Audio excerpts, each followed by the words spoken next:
The silence in the living room was the first warning. I walked through the front door of the house in Columbus, Ohio, carrying my 7-year-old daughter, Lily, her chest still rattling against mine from 3 nights in the ICU. She was too weak to walk, so I carried her straight to the corner where her high-flow oxygen concentrator always sat.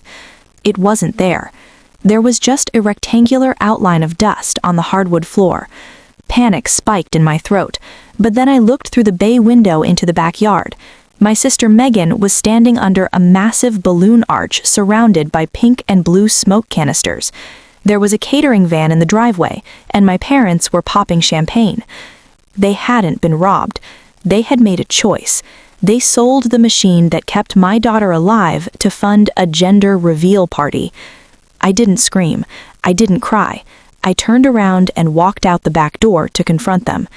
Before I tell you how I turned a pile of trash into a $4.2 million weapon, tell me this. What is the one thing in your house that is absolutely off-limits? The heat in the garage was suffocating, a brutal contrast to the sterile chill of the ICU we had just left. I buckled Lily into the back seat of my sedan, hooking her up to the portable travel tank. The battery indicator blinked at 40%. That gave me 2 hours. My name is Rachel Coleman, and I'm 29 years old. For the last 7 years, I have defined myself by what I endure. I am a pharmacist who works double shifts on her feet to pay for inhalers. I am the daughter who pays the mortgage on a house I'm not allowed to decorate. I am the invisible engine that keeps this family running while they treat me like a spare part. As I turned back toward the garage to grab the backup nebulizer, my mother Diane blocked the doorway. She was wearing a pastel pink dress that cost more than my car payment, holding a clipboard like a weapon. "You're making a scene," she hissed, keeping her voice low so the guests on the lawn wouldn't hear. "Get that junk out of here. Megan needs the space for the gift table." "Where is the plug-in concentrator?" I asked. My voice sounded strange to my own ears, hollow and distant. Diane rolled her eyes and checked her watch. "I sold it. Marketplace. A nice lady picked it up this morning. You have the portable one, Rachel. Stop being dramatic. She doesn't need 2 machines. It's greedy." Greedy? Then she kicked a cardboard box near her feet. "And while you're at it, take this trash to the dumpster." I cracked the old floor safe to make room for the catering supplies. "It's just Grandma Helen's hoarding papers. Get it out of my sight before the videographer arrives." She turned on her heel and marched back toward the balloon arch, adjusting her hair. I looked down at the box. It was filled with yellowed envelopes and dust. I bent down, intending to drag it to the curb just to get it over with, just to leave. But as I lifted a stack of papers, the sunlight hitting the dusty concrete caught a specific watermark. I froze. I work with controlled substances and insurance documentation every day. I know what official paper feels like. I pulled the top sheet out. It wasn't junk mail.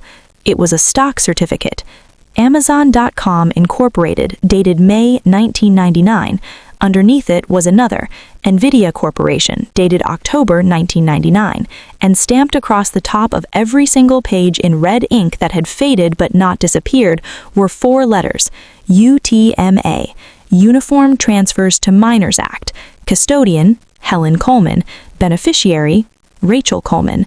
My hands started to shake, the paper rattling loud in the quiet garage. Diane thought this was trash. She thought Grandma Helen was just a senile woman who hoarded newspapers. She didn't know Helen had been a secretary at a small tech firm in the 90s who believed in the internet thing. I pulled out my phone. I didn't need complex research. I typed in the CUSIP numbers. The results loaded instantly. The splits, the growth, the compounding value over 25 years. I did the math once. Then I did it again. $4.2 million. My mother had been sitting on a fortune that legally belonged to me, treating it like garbage, while I scraped change together for asthma medication. My phone buzzed again. A transaction complete. Foreclosure buyout successful. I had almost forgotten. That morning at 6 a.m., sitting in the hospital chair, I had made a desperate, terrifying move. I knew my parents were 3 months behind on the mortgage. I saw the foreclosure notice they tried to hide in the mail pile last week. I drained my entire 401k and used every cent of my emergency fund to buy the debt from the bank online. It was a Hail Mary pass to keep a roof over Lily's head if they kicked us out. I looked at the screen. The deed was recorded. I looked at the certificates in my hand. $4 million. I looked at the house. My house. The shaking stopped. It didn't fade. It snapped off like a switch. The fear that had lived in my chest for 7 years evaporated, replaced by a cold, heavy weight. It felt like armor. I carefully folded the certificates and slid them into the inside pocket of my jacket, right next to my heart.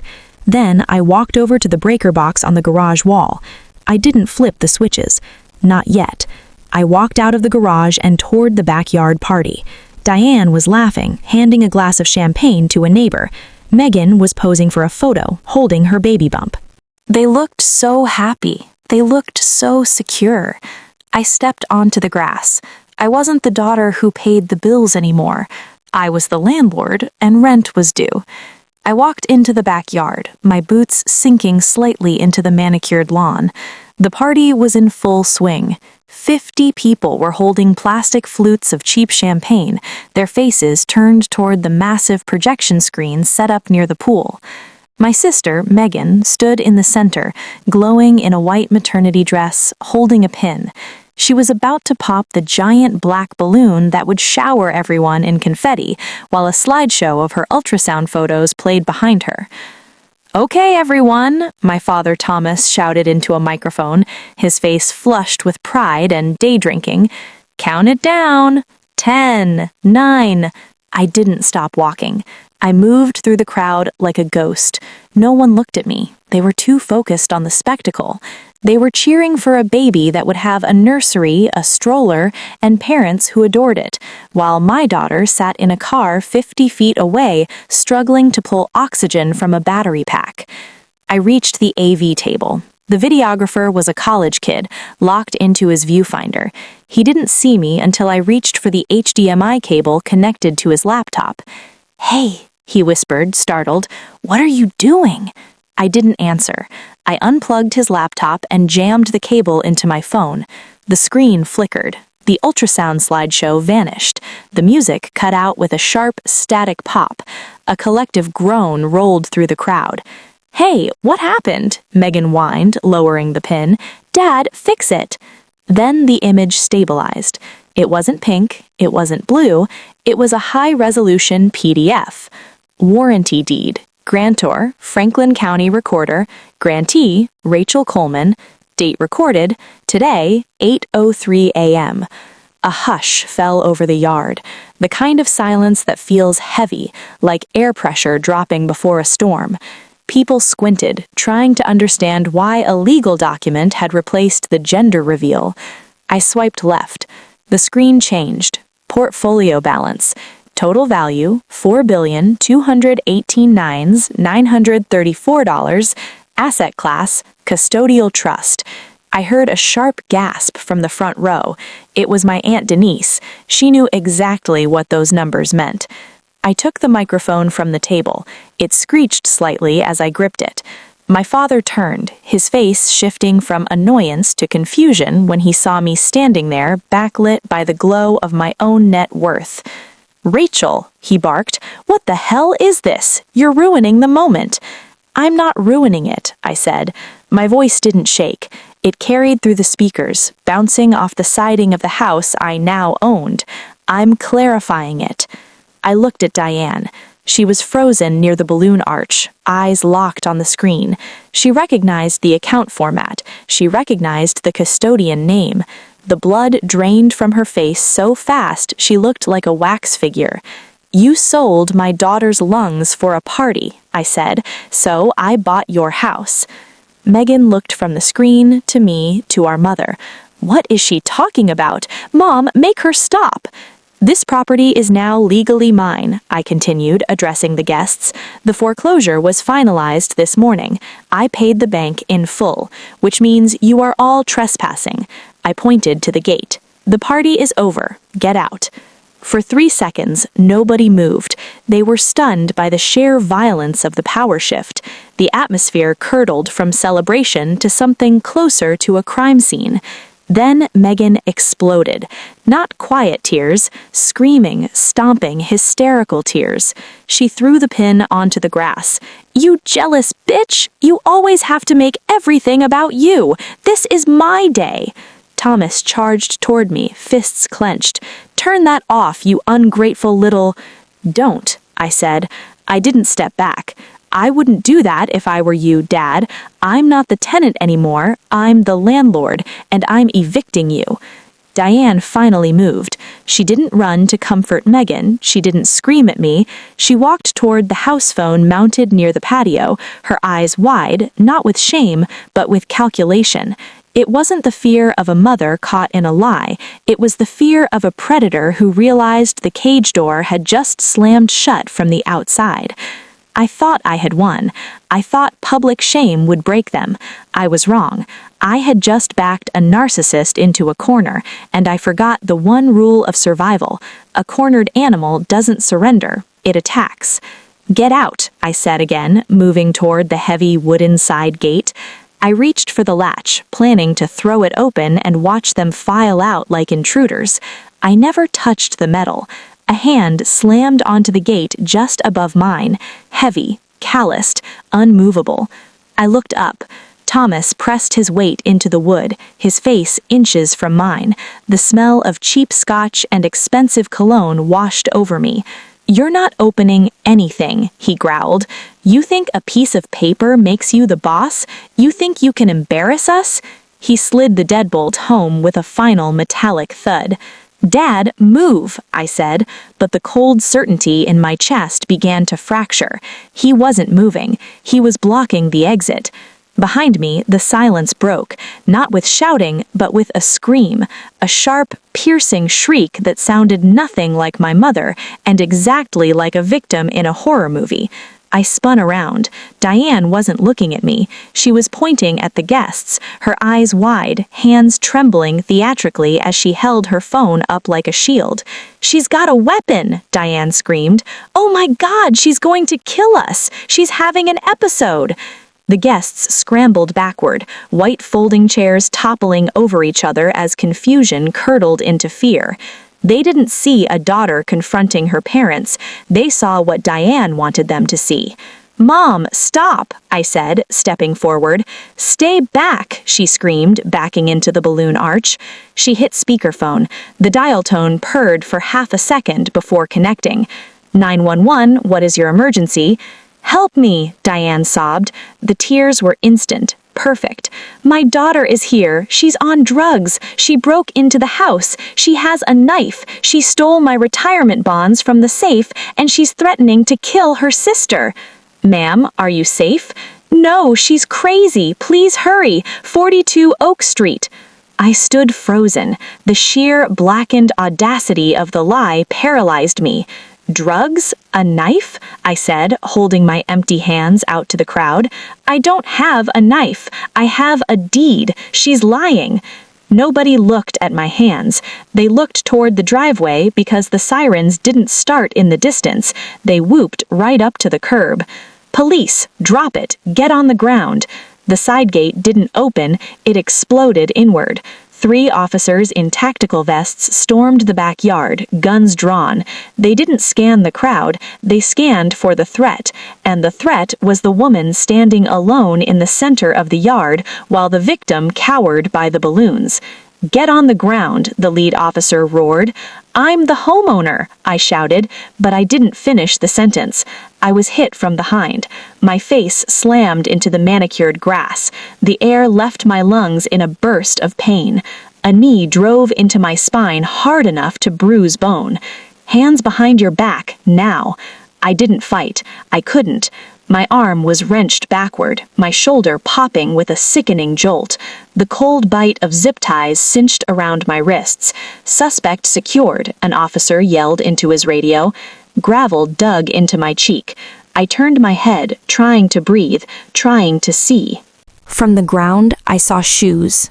Expensive heels, loafers, and then a pair of pink satin pumps. Diane walked over and stopped beside the officer, clutching her chest, her breathing ragged and theatrical. "Oh, thank God," she wept. "She's sick, officer. She's been stealing from us for years to buy pills." She pointed at the patio. "She broke into the safe. She took everything." The officer looked up at her, his face softening. "You're safe now, ma'am. We've got her." Diane looked down at me. For a split second, the mask slipped. Her eyes went flat and cold. A tiny, almost imperceptible smirk tugged at the corner of her mouth. "You thought you could beat me. I gave you life. I can take it away." "Get her out of here," Thomas said, stepping beside her, playing the stoic protector before she hurt anyone else. The officer hauled me to my feet. Guests stared, phones out, recording the crazy daughter being dragged away in cuffs. The deed lay in the dirt where I dropped it. The projector screen went black. I looked toward the driveway, toward my car. Lily was alone inside it. The portable tank had a battery, the windows were up, and I was being shoved toward a squad car. The trap hadn't just sprung, it had crushed me. The zip tie bit into my wrist bone, cutting off circulation. The lead officer gripped my tricep and pulled me along. "Where's the weapon, ma'am?" he asked, voice tight with adrenaline. "Your mother said you had a knife. Where did you throw it?" "I don't have a knife," I rasped, spitting gravel. "Check my pockets. Check the ground. There is no knife." He didn't listen. He shoved me against the warm metal of the cruiser. "Stay down." I pressed my forehead to the window and watched my parents on the porch. Diane dabbed her eyes with a napkin, accepting a bottle of water from a neighbor. Thomas pointed at me, shaking his head like a heartbroken father dealing with a junky child. It was a perfect performance. As I watched, the last 4 years of my life lined up in my mind, not as memories, but as a ledger, a balance sheet of cruelty. The first mortgage payment I made when I was 25, and he called me crying that the bank was taking the house. The $2,800 check every month after. Double shifts at the pharmacy, ramen dinners so I could afford Lily's inhalers. I thought I was saving them. I thought I was being a good daughter. I finally understood I was never a daughter to them. I was an asset, an expense they could eliminate. 2 weeks earlier, a pulmonologist told me Lily's lungs were too fragile for a standard nebulizer. She needed a hospital-grade concentrator, $3,000. Insurance wouldn't cover it until January. I called Diane in desperation and told her I couldn't make the mortgage and my child needed a machine to breathe. She refused, calmly, casually. They'd just bought Megan a Peloton for the nursery. I was told not to be selfish. Standing in front of an $800 balloon arch and a $2,000 catering van, the math became undeniable. Diane didn't sell the machine out of confusion or desperation. In her mind, my daughter's survival was an expense that threatened the golden child's happiness. To a narcissist, needs are zero-sum. If my child lived, Megan lost. So the machine was sold. My daughter's breath became party currency. When the police restrained me, I stayed calm. I told them I wasn't on drugs. I had proof. My phone had been recording to the cloud. Her accusations, her confession, the certificates. She claimed I stole federal UTMA property in my own name. An officer hesitated.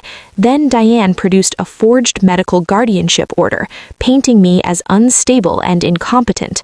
The seal looked real. The doubt vanished. I was placed on a psych hold. Thomas calmly offered to take custody of Lily. That's when I heard it, a thin whistling sound from my car. The portable oxygen concentrator's battery had died. Lily was suffocating. Something inside me snapped. I stopped begging and screamed a lie designed to trigger Diane's greed, cash hidden in the garage vents. She glanced at the vent without thinking. The officer saw it. Inside the vent wasn't cash. It was receipts. $800 for balloons and a handwritten bill of sale for Lily's oxygen concentrator, sold that morning. The live stream confirmed it. The buyer posted the serial number. Diane was arrested for child endangerment, false reporting, and land larceny. Thomas followed. I reached my car just in time, used the emergency inhaler I always carried. Lily breathed. That night, a new oxygen concentrator hummed in the corner of my house. The locks were changed. My parents were gone. The stock certificates were worth $4.2 million. I framed the balloon receipt. Some people cost too much to keep. Most people scroll past stories like this. The ones who subscribe are the ones trying to change something inside themselves. If this made you stop scrolling, subscribe and share this with someone you love.